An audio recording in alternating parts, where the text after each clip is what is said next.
हमारे साथ अंजलि और किरण भी जुड़ चुके हैं। आपका भी अभिनंदन है, स्वागत है। आइए हम 18वें अध्याय की तरफ प्रवेश करते हैं। 18वां अध्याय भगवान श्री कृष्ण का पूरे इस 17 अध्याय का उपसंहार है और इसमें भगवान वो कुछ देते हैं जो 17 अध्याय से अलग है, वो प्रसाद भी प्रदान करते हैं।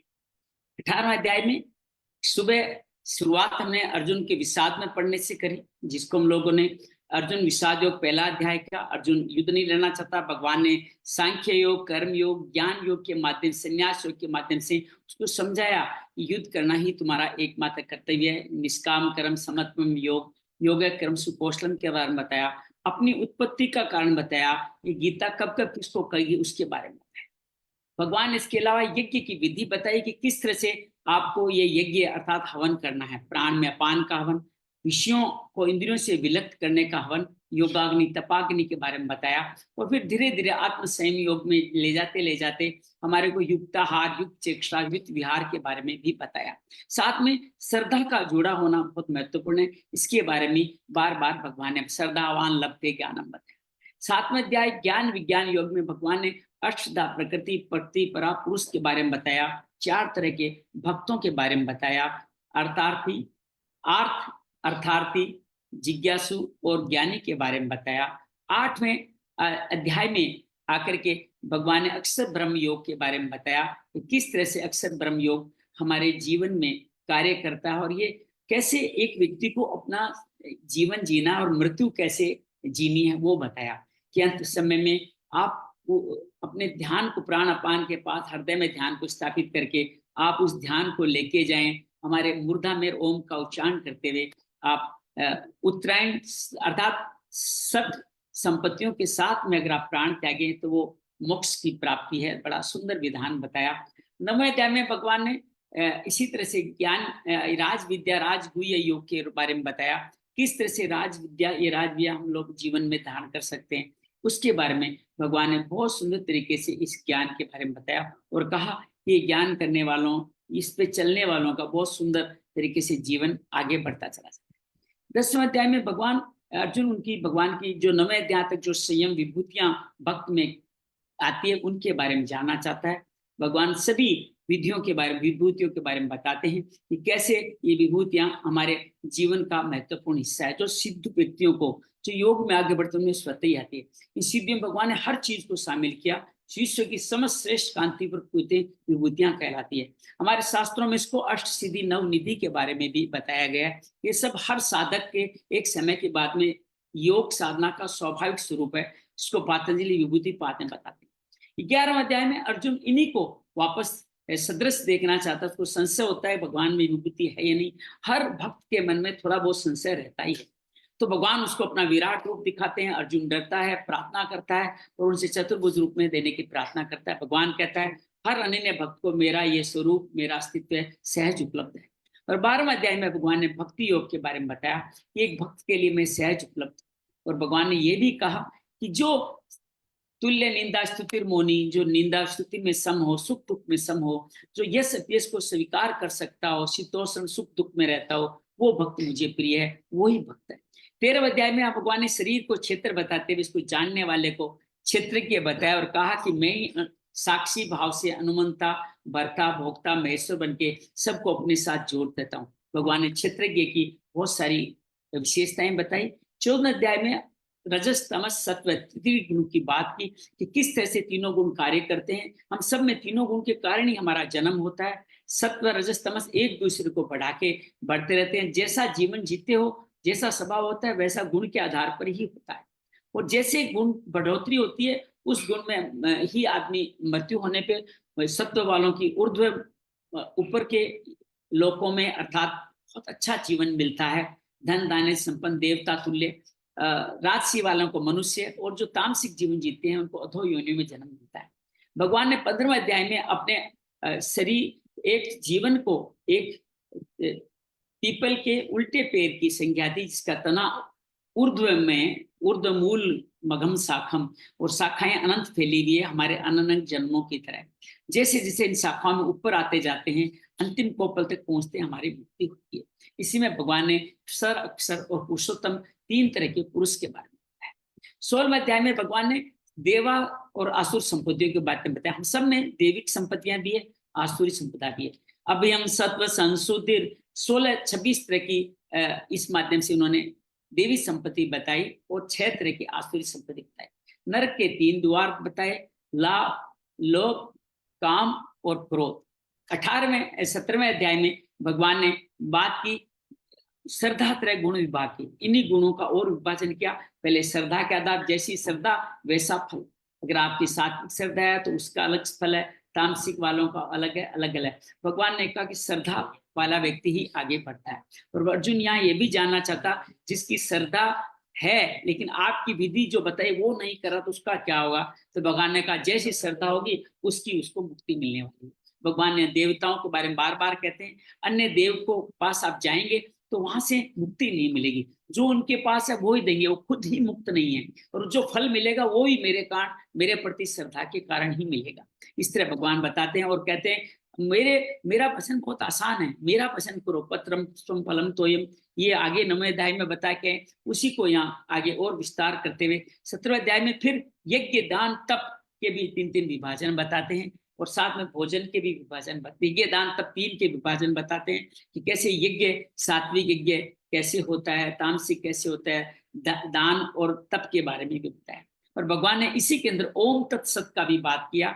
ओम इसी सभी भ्रम का प्रतीक है, तत् परमात्मा का नाम है, सत्य आत्मा का प्रतीक है। तो ओम तत्सत के रूप में भगवान का उच्चारण किया जाता है। कल हमने 18वें अध्याय के पूर्वार्ध में हम सब लोगों ने पूर्वार्ध के अंदर बात की। उस पूर्वार्ध के अंदर बाद में हमने भगवान की अलग विभाजन की कहानी को और आगे बढ़ाया कि किस तरह से भगवान विभाजन की बात करते हैं।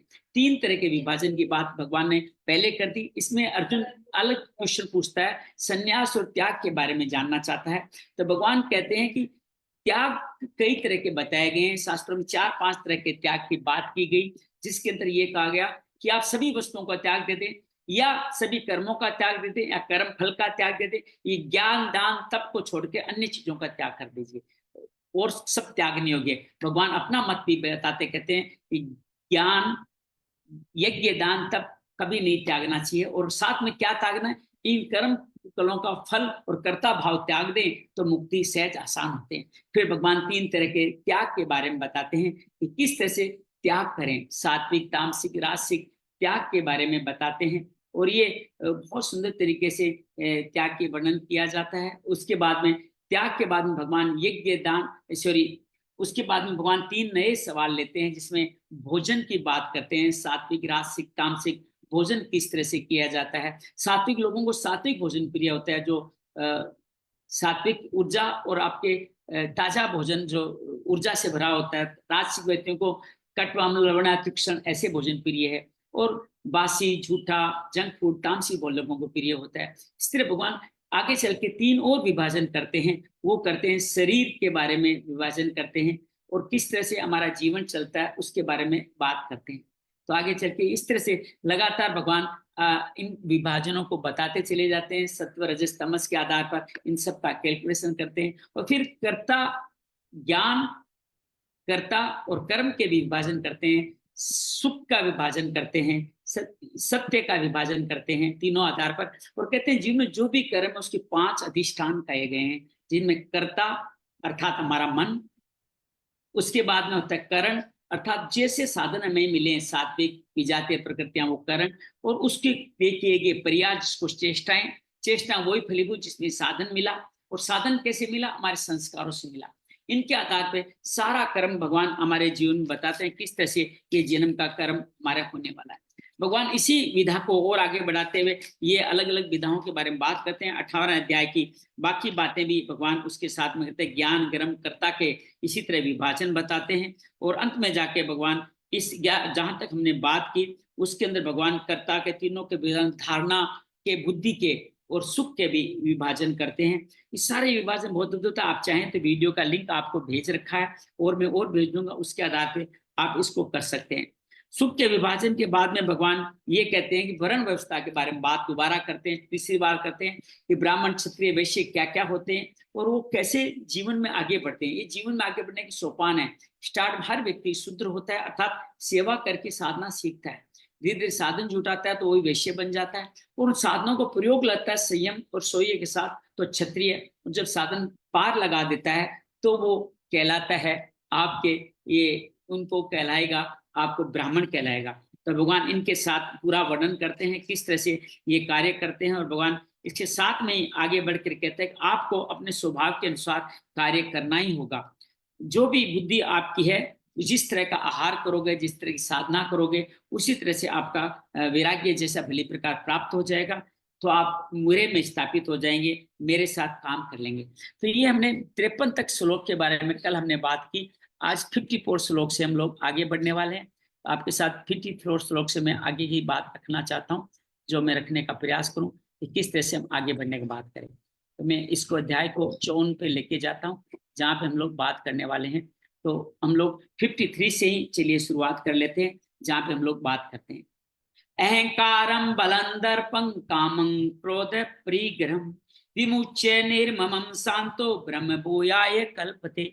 भगवान यहाँ पर बड़ा स्पष्ट कहते हैं कि हमारे जीवन की विजातीय प्रकृतियां, अहंकार जिसको बता के हैं 16वें अध्याय में, अहंकार, बल, घमंड, काम, क्रोध, बाह्य वस्तुओं की तरफ इंद्रियों का जाना, आंतरिक वस्तुओं का त्याग करना, ममता रहित और अंतःकरण से पुरुष ब्रह्म भाव के एकीकरण के लिए योग्य होते हैं। कौन कौन होते हैं? जो विजातीय प्रवृत्तियों के साथ नहीं, अर्थात जिनमें अहंकार नहीं हो, बल का प्रयोग नहीं करें, घमंड, काम, क्रोध, इनका परित्याग कर दे, जो शांत रह सके, जो अंतर्मुखी हो सके, वो मेरे साथ मिलने को तैयार है। इसके बारे में भगवान पहले इंद्रियों को नियंत्रित करने के बारे में बात करके आगे फिर इनकी बात करते हैं, विजातीय प्रवृत्तियों को। अगले सूत्र में भगवान क्या बात करते हैं उसको जानने का प्रयास करें। ब्रह्मभूत प्रसन्नात्मा न सोचती न कांक्षति समस सर्वेषु भूतेषु मद भक्तिम लभते पराम। अर्थात ब्रह्म के साथ जो एकाग्रित होने की जो प्रसन्नचित पुरुष न तो किसी वस्तु के लिए सोचती, न किसी के लिए शोक करता है, न किसी के प्रति किसी आकांक्षा, कांक्षति आकांक्षा का नाम है। वो सभी भूतों में समभाव, वही भक्त के गुण बार बार बता रहे हैं, सम भूतों में भक्त भाव रखते हुए मेरे भक्ति की प्रकाष्ठा अर्थात अनन्य भाव से मुझको ही भक्त देता है, वहां उसको परिणाम मिलता है, अर्थात वो ब्रह्म में प्रवेश करता है। ये विधियां पूरे गीता में बताते आ रहे हैं, लेकिन भगवान हम सब पे बड़े दयालु है, हम भूल न जाएं, गलती न कर बैठे, इसलिए बार बार इन्हीं चीजों को हमारे सामने रखने का प्रयास करते हैं। अगले सूत्र में इसी की व्याख्या और करते हैं। भक्त्या माम भिजानाति यावन्नश्य चास्मि तत्वतः ततो मान तत्वतो ज्ञात्वा विशते तदनंतरम। भगवान कहते हैं कि जो इस पराभक्ति के द्वारा मुझे जानता है, मुझे तत्व को भली बात जानता है। ये तत्व क्या है? क्या पंच तत्वों को जाना? नहीं, एक ही तत्व है, परमात्मा, जो आत्मा का एक हिस्सा है। ब्रह्म सूत्र में इसको ब्रह्म को अलग बताया और जो आत्मा से जुड़ा हुआ है उसको अलग बताया गया। तो ये जो आत्मा से जुड़ा हुआ है वो हिस्सा मेरे वही परम तत्व है जिसको हम लोग जान सकते हैं। तो जब प्राप्ति काल में भगवान जो अजर अमर होते हैं उसके अंदर हम प्रवेश कर जाते हैं, एक बार हमें वो दिखते हैं और फिर आप स्वयं उनके समान ही हो जाते हैं। जैसे आप अपने को नहीं देख सकते, तो बाद में ईश्वर नहीं दिखते, बस आपके कर्म ईश्वर तुल्य के साथ मिलकर के संन्यास योग के रूप में आप कार्य करते हैं। और ये गीता का दृढ़ निश्चय निष्काम कर्म योग हो या संन्यास योग हो, दोनों के द्वारा ही आप ईश्वर की प्राप्ति कर सकते हैं। करना नियत कर्म है, जो है यम नियम, आसन लगा करके प्राण अपान में हवन, प्रत्याहार इंद्रियों पर संयम, और फिर धारणा ध्यान समाधि के द्वारा अंत में आप ओम का उच्चारण करके इसका चिंतन करें। तो यही भजन चिंतन दोनों के लिए है। संन्यास योग के लिए यह बताया। अब भगवान अगले श्लोक में कर्म योगियों के लिए बताते हैं कि उनको भी यही काम करना है। सर्वकर्मण्यापि सर्वदा कुर्वाणो मद्व्यपाश्रय है मत प्रसाद वापनौति शाश्वतम पदमम अव्ययम। और भगवान कहते हैं मुझ पर, अच्छा कर्मयोगी कौन है? भक्त है। वो भगवान पे आश्रित होकर मदम पाश्रय, मुझ पे आश्रय होकर के जो काम करता है वो हमेशा मेरे ही कर्म करता है, उसके अंदर कोई त्रुटि नहीं हो सकती, क्योंकि मैं उसकी देखभाल करता हूँ। मेरे कृपा प्रसाद से वो अविनाशी परम पद को मत प्रसादाम पापनोति शाश्वतम अव्ययम पद, अर्थात मैं जो निर्गुण हूँ उस पद को प्राप्त करता है। कर्म वही करना है, वही नियत कर्म, यम से लेकर समाधि का कार्य, ये की प्रक्रिया पूर्ण होना। तो भगवान के कृपा प्रसाद से हम जल्दी पास, लेकिन इसके साथ क्या चाहिए? समर्पण साथ में जरूरी है। समर्पण श्रद्धा का ही एक तरह से यूं समझ लीजिए कि प्रतीक है, श्रद्धा के साथ ही समर्पण जुड़ा हुआ है। तो भगवान ने कहता चेतसा सर्व कर्माणि मयि सन्न्यस्य मत्पर बुद्धिर योग मुपाश्रित्य मच्चितम सततम भवय। भगवान कहते हैं संपूर्ण कर्मों को, मन को मुझ में अर्पित करके, किसे मयि सन्न्यस्य मत्पर, मुझ में अर्पित करके, अपने भरोसे नहीं, फल की चिंता करनी नहीं है, फल पे तुम्हारा अधिकार नहीं है, मुझ पे समर्पण करना है। तो मुझे समर्पण करके, मेरे प्रयाण करके, जिसको योग क्रम से कौशलम बताया, बुद्धि को मेरे साथ संयुक्त कर दे, बुद्धि योग कर दे मेरे साथ बुद्धि को जोड़ेगा तो ये बुद्धि सद्बुद्धि में बदल जाएगी।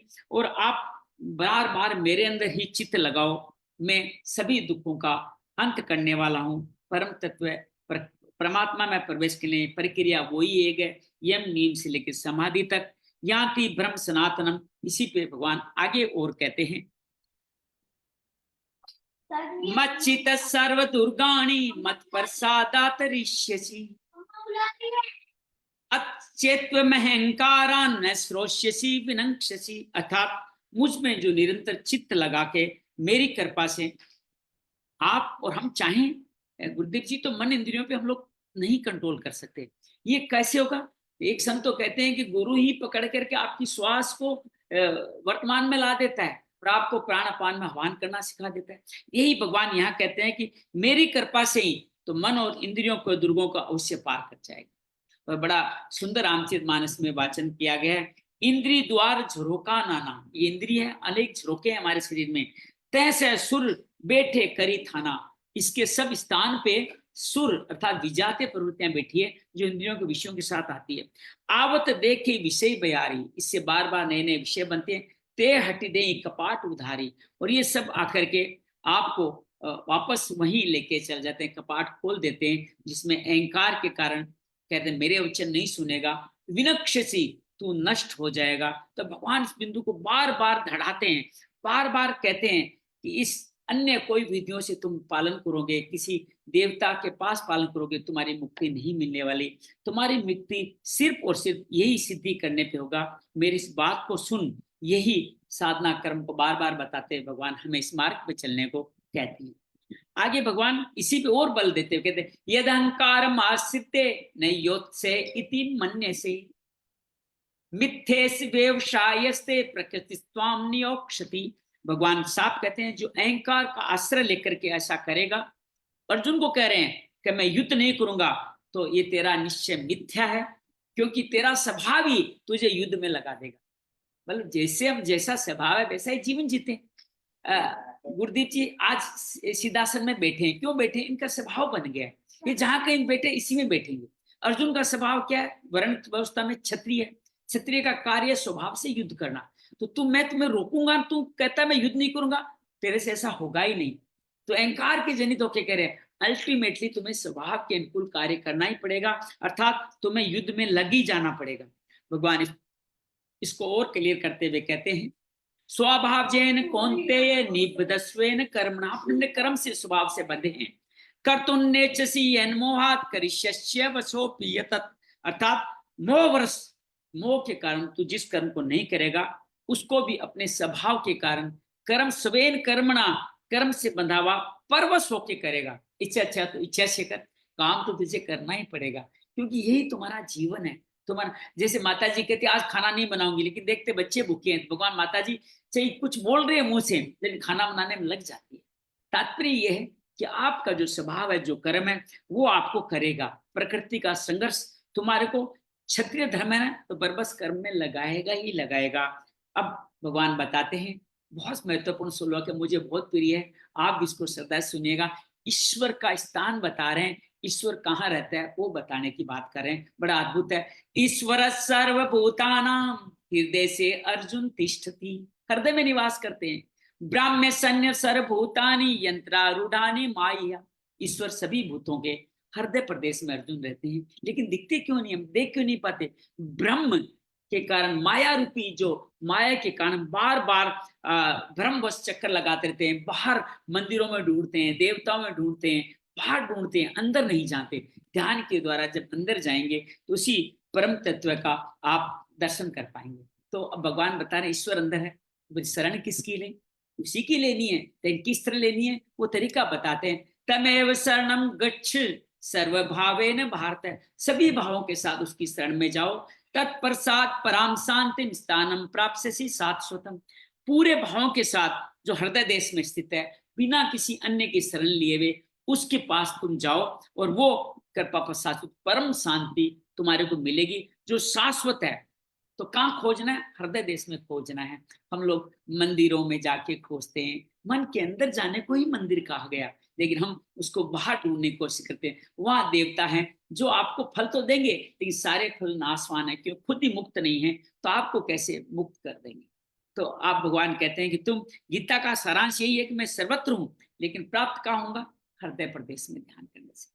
मैं तुम्हारे हृदय में निवास करता हूँ। और ये गोपनीय ज्ञान भगवान बार बार, इति ते ज्ञान माख्यातम गुह्यात गुह्य तरम मया, गोपनीय से गोपनीय ज्ञान मैं तुम्हें बता रहा हूँ। विमर्शेत दस्यसेन यदेच्छसि तथा कुरु, भगवान ये कहता है ये गोपनीय अति गोपनीय ज्ञान मैंने तेरे लिए कहा है, इस पे तू संपूर्ण रूप से विचार कर। भगवान अब समाप्ति की ओर आए हैं और कहते हैं कि तू जो जैसा चाहता है वैसा ही कर, सत्य यही है जो तुम्हारे स्वभाव में। हमारे प्राप्ति और शोध की स्थली है यही है हृदय क्षेत्र। हृदय क्षेत्र में ईश्वर दिखाई नहीं देता, इस पर भगवान उपाय बताते हैं। जैसे मैंने पूछा, कुलदीप ने पूछा कि भगवान हृदय में हमें दिखाई क्यों नहीं देते, अब भगवान उसका भी सूत्र बताते हैं, दिखाई क्यों नहीं देते हैं। सर्वगुह्यतमं भूय शृणु में परमं वचः, इष्टोसी में दृढ़मति ततो वक्ष्यामि ते हितम, भगवान कहते हैं संपूर्ण गोपनीय और ऐसे मुख वचन तू दोबारा सुन।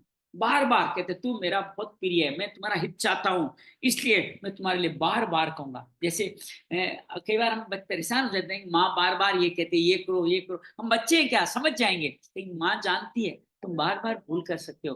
तो भगवान भी हमें बच्चा समझ के बार बार एक ही विधि को बार बार तरीके से वही बात बता रहे हैं कि तेरे लिए कल्याणकारी यही है। इस वजह से अब भगवान भक्ति के बारे में अंत में अंतिम सूत्र बताते हैं, मन मना भव मद भक्तो मद्याजी मान नमस्कुरु, माँ में वेश्यसी सत्यंते प्रतिजाने प्रियोषि में, भगवान कहते हैं मेरे ही अनन्य भक्त हो तुम, और मेरा अनन्य भक्त मेरे प्रति श्रद्धा से पूर्ण हो जाए। जैसे श्रद्धा में आंखों से आंसू गिरने लग जाए, अश्रुपात होने लग जाए, मेरे कोई नमन कर, नमस्कुरु, मेरे कोई नमन कर, तू मेरे को ही प्राप्त होगा।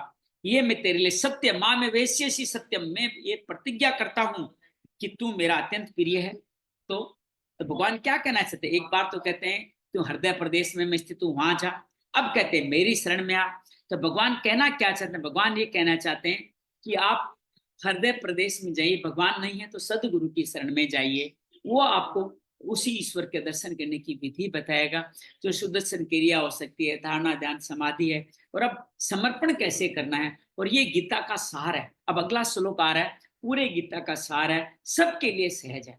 आप चाहे किस, पहले तो क्या है कि आप सोपान वाइज आगे बढ़ने वाले हैं, अर्थात शुद्ध से धीरे धीरे आप साधन जुटेंगे तो वैश्य बनेंगे, साधनों का प्रयोग करना सीखेंगे तो क्षत्रिय बनेंगे, और साधन की संपूर्णता पे आप ब्राह्मण बनेंगे। लेकिन अब भगवान शॉर्टकट बता रहे हैं, चल छोड़, तू कुछ ही मत कर, तू चाहे शुद्र है चाहे वैश्य है चाहे कैसी भी में बैठा हुआ है, तुम क्या करो, सर्वधर्मान परित्यज्य, सभी धर्म त्याग दो, शुद्र से लेके आगे तक, माम एकम शरणम व्रज अहम त्वाम सर्व पापे भो मोक्षयिष्यामि मा शुचय।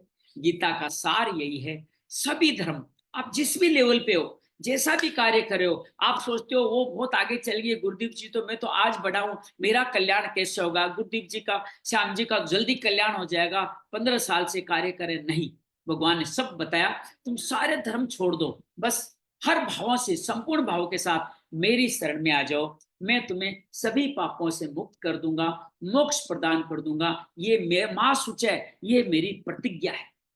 तो भगवान कहना क्या चाहते हैं कि सबके लिए ये शास्त्र उपलब्ध हैं, लेकिन किन के लिए है, जो श्रद्धावान है, जो इसका अधिकारी है। अर्जुन श्रद्धावान था, तो भगवान इसका निर्णय देते हैं कि कौन इसका अधिकारी है, उसके बारे में इन्हीं श्लोक को आगे बढ़ाते हुए कहते हैं, इदम इदंते ता नात पशकाय ना भक्ताय कदाचन, किसको सुना वाच्यम न च मान योग्य सूयति। भगवान कहते हैं ये मैंने तेरे हित के लिए जो वचन किए हैं, इस गीता के उपदेश को, इस गीता के उपदेश को किसी भी काल में किसी तप रहित, नातपस्काय, तप रहित या जो भक्ति भावनीय है उसको नहीं कहना चाहिए। अर्थात जिनको सुनने की चाह सो सुर सोए, जिसकी सुनने की इच्छा नहीं हो उसके प्रति भी नहीं कहना चाहिए। जो मेरी निंदा करता है, जो ये दोष है इसके अंदर, ये इसमें वो कमियां निकालता है, आलोचना करता है, उसके प्रति भी नहीं कहना चाहिए। तो किसको कहना चाहिए, किसको कहा जाए? जो मोह रूपी दलदल से पार होकर के अन्य भाव से यज्ञ की संचालन करने के तैयार होके अपने आप को आगे बताए, समर्पण करने को तैयार हो, उसको कहिए। जो समर्पण करने वाले कहेंगे तो विचलित बुद्धि को मैं आपको जीवन में ला दूंगा। इसके लिए किसी महापुरुष की शरण में जाओ, गुरु की शरण में जाओ, तो आपको सत्संग तत्वदर्शी जो ईश्वर का ही स्वरूप है, जो इस गुणातीत होके ईश्वर के स्वरूप में स्थित हो चुका है, वो सह शरीर आपके साथ उपस्थित है, वो आपको कहा जाए। तो ये फिर उपदेश कहना किसको है? इन लोगों को तो कहना नहीं है, जो भक्ति नहीं रखते हैं उनको नहीं कहना है, तो किसको कहना है? अगले श्लोक में वो बताते हैं गीता किन के लिए बनी है। ये इमं परम गुह्यम मद्भक्तेष्व विधास्यति, ये गुह्य ज्ञान भक्ति मयम पराम कर्त्वा मामे वेश्यते संशय, अर्थात मेरी इस परा भक्ति को प्राप्त होकर के इस रहस्यपूर्ण गीता को उपदेश को मेरे भक्तों को जो कहेगा वो निसंदेह ही मुझे प्राप्त होगा।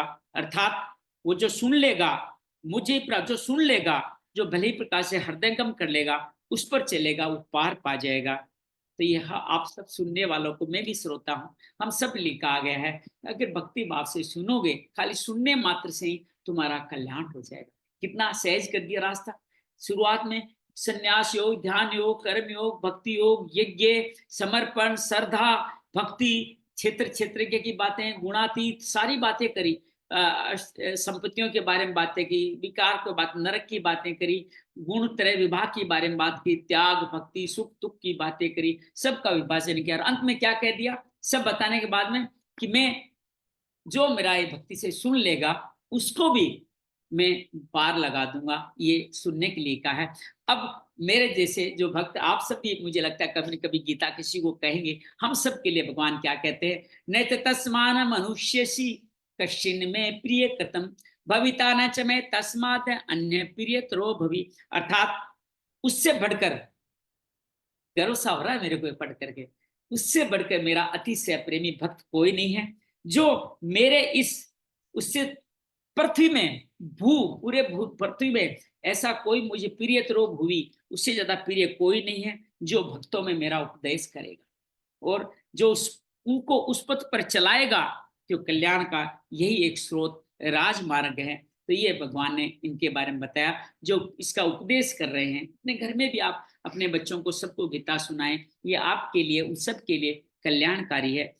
इसी को भगवान और कहते हैं अधिष्यते च इमं धर्मे संवादम आवयो ज्ञाने ज्ञान तेनाम इष्टस्यामति में मति। ये पुरुष, जो भी पुरुष हम दोनों का संवाद, जो ये गीता भगवान कृष्ण अर्जुन का संवाद है, इसका अध्ययन करेगा, भली भांति मनन करेगा, उसको मैं ज्ञान यज्ञ से पूजित होऊंगा। ऐसा यज्ञ जिसका परिणाम ज्ञान है, जिसका स्वरूप पीछे बताया गया है, जिसका तात्पर्य साक्षात्कार के साथ मिलने वाली जानकारी, ये मेरा निश्चय पथ है। ये ज्ञान हमारा समाज जो सुनेगा उसको सब कुछ मिल जाएगा। इसी को भगवान श्रद्धा के साथ फिर दोबारा जोड़ते हैं और कहते हैं श्रद्धावान युक्तस्य श्रद्धावान शूयस्य शरण्यादपि यो नरः।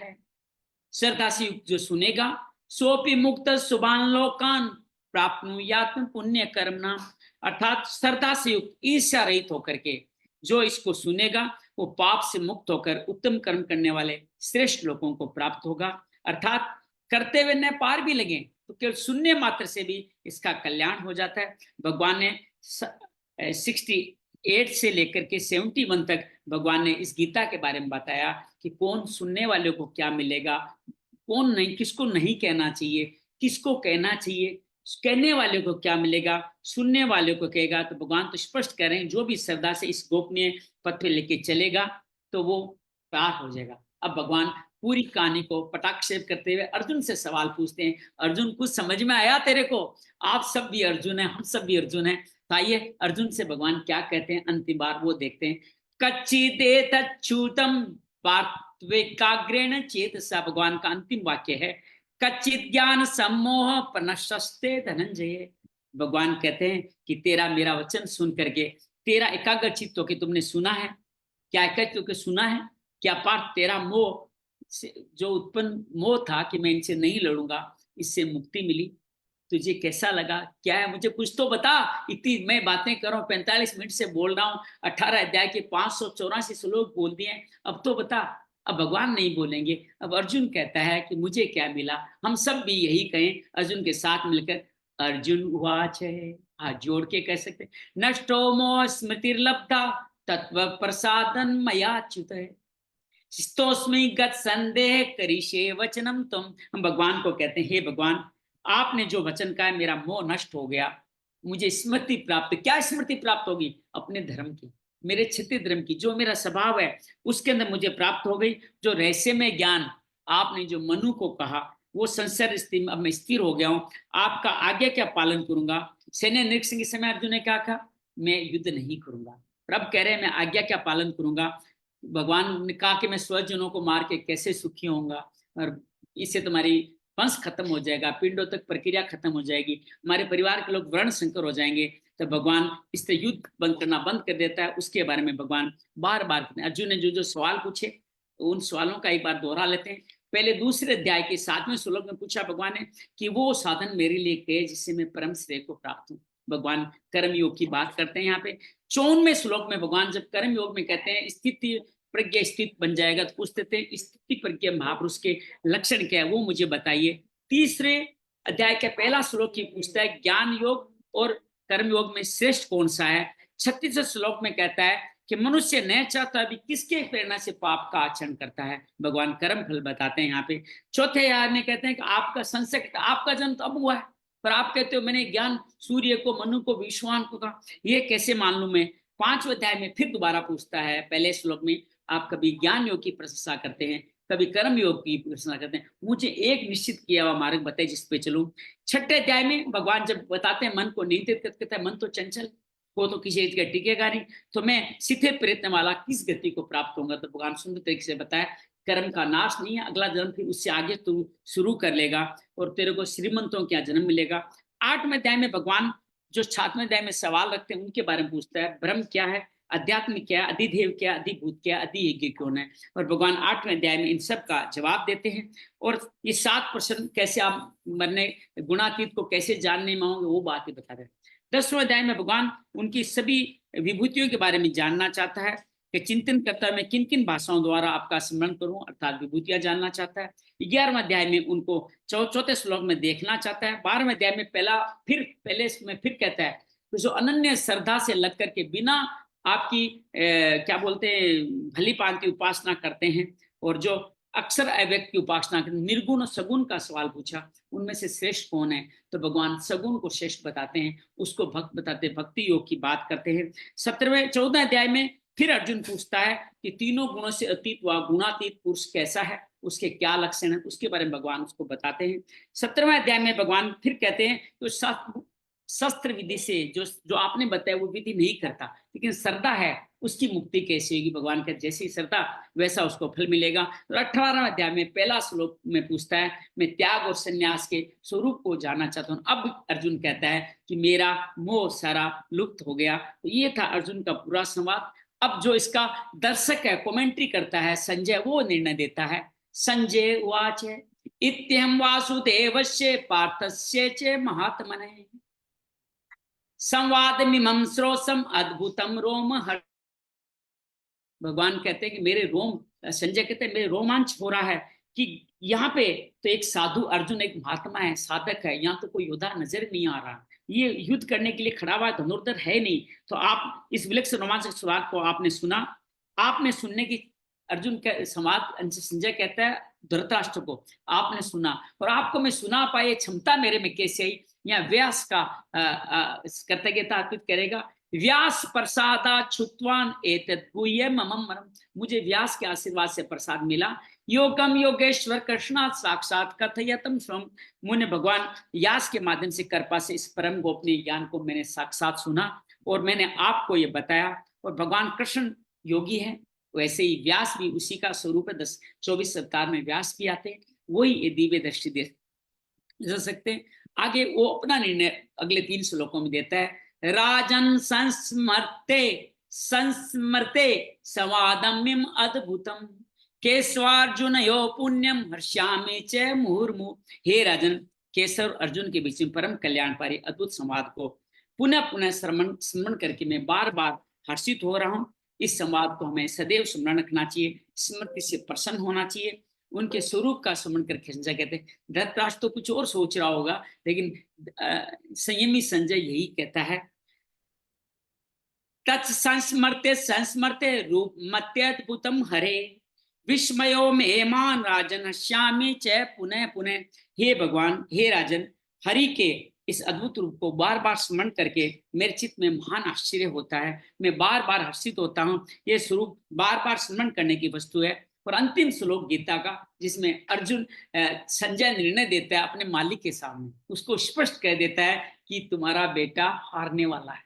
ये देखिए सेमी व्यक्ति कैसे घोषणा कर रहा है। ये देखिए अभी युद्ध शुरू नहीं हुआ है, क्या घोषणा करता है, बड़ी अद्भुत है घोषणा, हम सब के लिए है। यत्र योगेश्वर कृष्णो यत्र पार्थो धनुर्धर तत्र श्री विजयो भूतिर ध्रुवा नीतिर मतिर ममे। कहते हैं कि जिस तरफ योगेश्वर कृष्ण है और धनुर्धर अर्जुन है, ध्यान ही धनुष है, इंद्रियों को धनुष के दृढ़ता ही गांडीव है। ये जिनके पास है उनके साथ जो स्थिर होकर ध्यान करेगा, वो अनुरागी हृदय वाला व्यक्ति हमेशा ही विजय होगा, ऐश्वर्य मिलेगा, उसके पीछे कोई हार नहीं है। ईश्वर विभूति चल संसार में चल रही थी, ऐसा मेरा मत है। तो आज तो धनुर्धर अर्जुन है नहीं, लेकिन हम सब में अनुराग है, हम सब अर्जुन हैं। हम सब लोग इस संवाद को सुने तो विश्वास कीजिएगा, श्री कीर्ति विजय ये सब हमारे को मिलने वाली है। तो अनुराग ही अर्जुन है। तो ये हमने गीता के 18 अध्याय पूरे करे। ओम तत्सदिति श्रीमद्भगवद्गीतासु उपनिषत्सु ब्रह्म विद्यायां योग शास्त्रे श्री कृष्णार्जुन संवादे मोक्ष संन्यास योगो नाम अष्टादशो अध्याय। ओम श्री कृष्णार्पणमस्तु। हरिये नमः, हरिये नमः, हरिये नमः। तो हमने गीता के इस सुंदर भावों का अब अध्ययन किया। उम्मीद है आप सब लोगों ने साथ रखे इनका आनंद लिया होगा। ये वीडियो बन रहे हैं, उपलब्ध है, जब चाहें आधा देखा है, कब देखा है तब दे सकते हैं। तो भगवान, ये गीता का समापन हुआ, अर्जुन ने जो जो सवाल पूछे उनका जवाब दिया। संन्यास योग से प्रारंभ हुआ कि संन्यास और त्याग का विभाजन बताइए। फिर बाद में मन तप के बारे में बताया, शरीर को तपाना मनसा वाचा कर्मणा सात्विक तप है, राजसिक तप, कामसिक तप। और धीरे धीरे बात को आगे बढ़ाते चले गए और किस तरह से कर्ता कर्म सुख दुख धारणा धृति सबके विभाजन के बारे में बताया।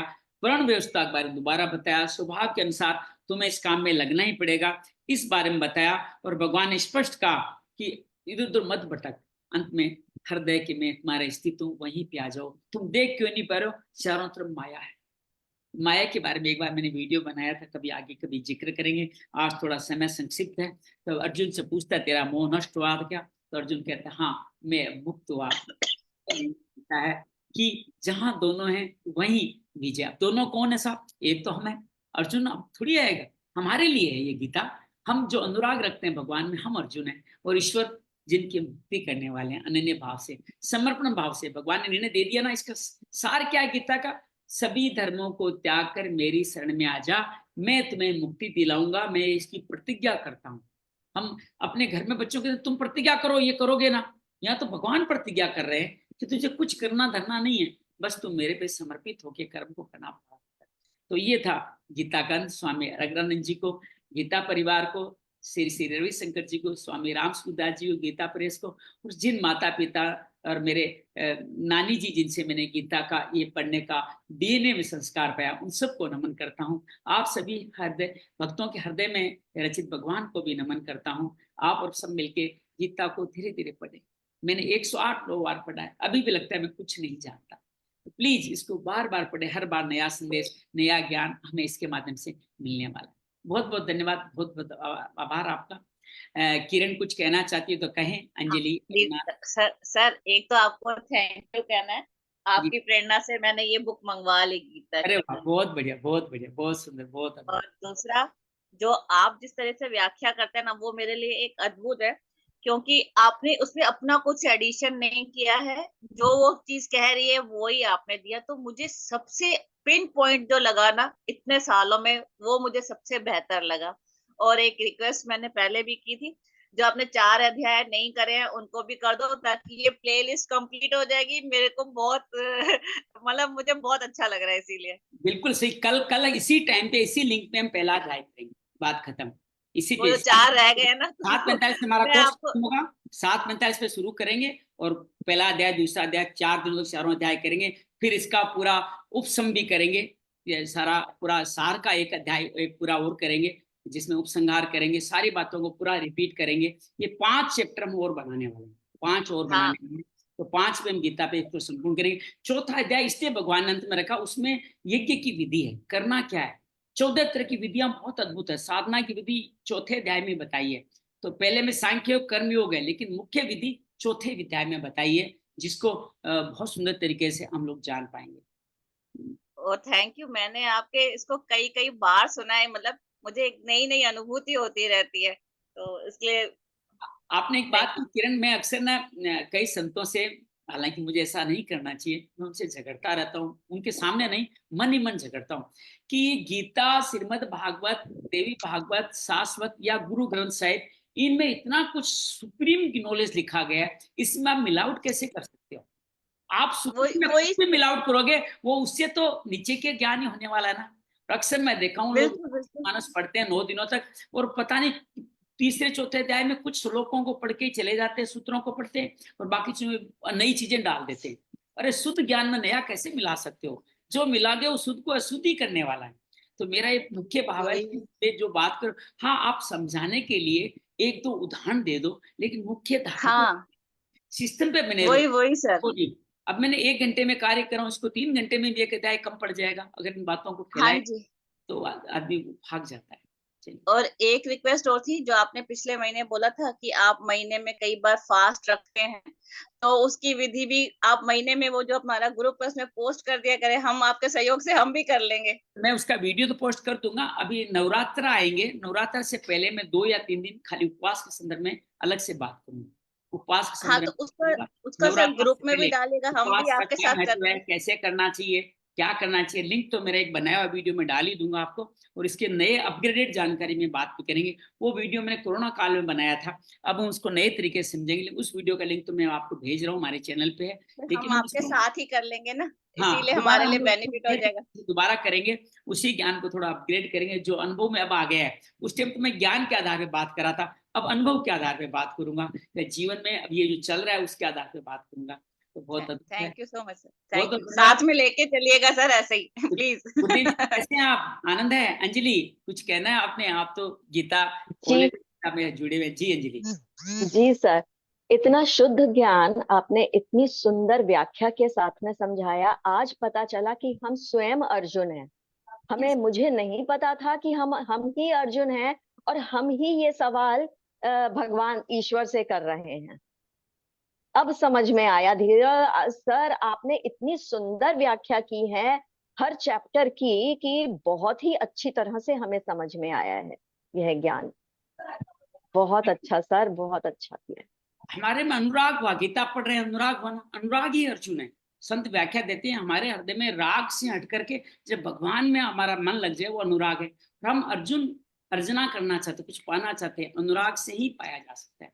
हम सभी जी अर्जुन सर। और हैं। एक चीज आपने बोली सर अभी, जो डीएनए वाली बात बोली ना कि आपकी नानी चाहिए, ये मुझे आपकी बहुत एकदम से क्लिक हो गई कि मेरे को भी मेरी मदर से आई, और अभी आपकी बात से समझ में जी आया।